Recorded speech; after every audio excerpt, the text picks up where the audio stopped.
So years ago, when I was much younger, I belonged to an organization called Junior Essex Troop. And it was founded by the 103rd members of the 103rd Essex Troop of Cavalry back in the 1950s. They wanted to teach horsemanship, marksmanship, and discipline to young men. My parents thought I really needed at least one of those three. Figure out which one. And it was run kind of like, a cavalry unit. You entered as a buck private, and as you progressed along, there were promotions, and they taught us horsemanship and marksmanship, and I made it all the way up to buck private. Worked for years at that.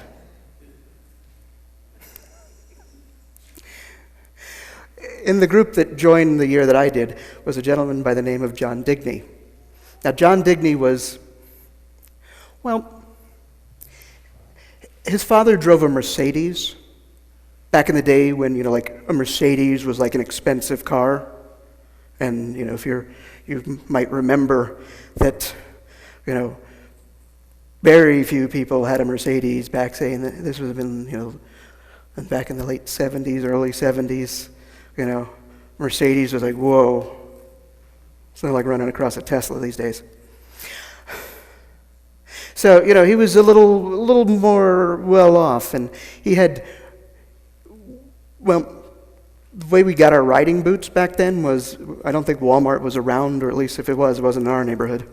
So you would go, and the older cadets would hand down their boots as they were growing out of them, and so you would go and you would stick your foot into a boot, and if the boot fit, that was yours. You got two of them, obviously, one for each foot. And but John Digney had custom leather boots with his initials on the, and he had an attitude to go with this.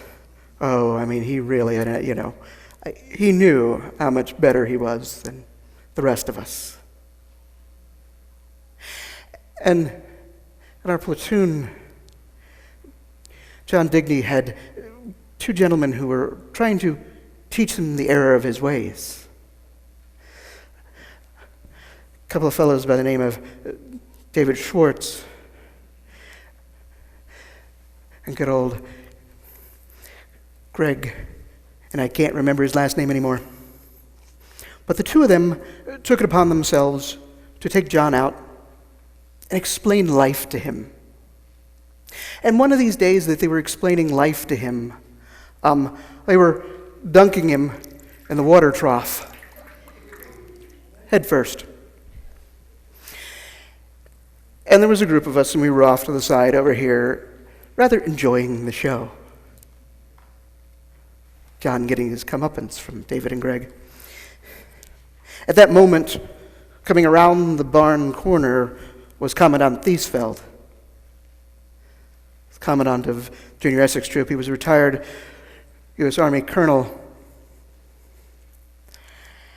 It kind of caught us off guard, but also got our attention rather quickly, and we were fully at attention when Commandant Thiesfeld came around the corner. John kind of in mid-dunk, but being held in somewhat of a rigid attention kind of thing. And he wanted to know what was going on. Come on, it was obvious. And David and Greg didn't say anything. John just kind of was spitting water out of his mouth. A little group of us over here, and I don't know which one of us spoke first, but at some point we all chimed in. It's not our fault. We didn't do anything. It's not our fault. We didn't do anything. At that moment, Thiesfeld turned on us and said, and that's what's wrong here. You didn't do anything. That moment learned what it is, saying that all that for evil to flourish is good men to do nothing. And about 300 demerits. We didn't do anything. We didn't do anything that was good. We also didn't do anything bad, but we were there prepared to justify our position that we're innocent because we didn't do anything. Isn't that what Adam and Eve said in the garden? Not my fault. The woman gave me the apple. Not me. Look at the snake down there.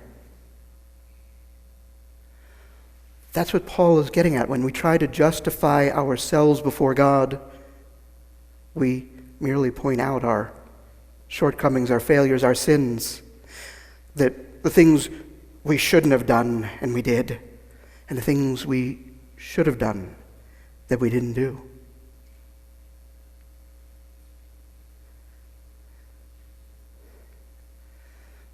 But that, indeed, is why God sent his Son into this world.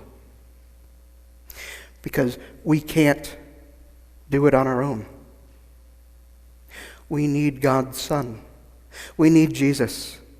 And he came into this world and he gave his life on the cross for us. That he poured out his blood as a sacrifice to atone for the things that we shouldn't do and the things that we should do but don't. That by trusting and having faith in God's Son, that we are washed clean and stand righteous before God.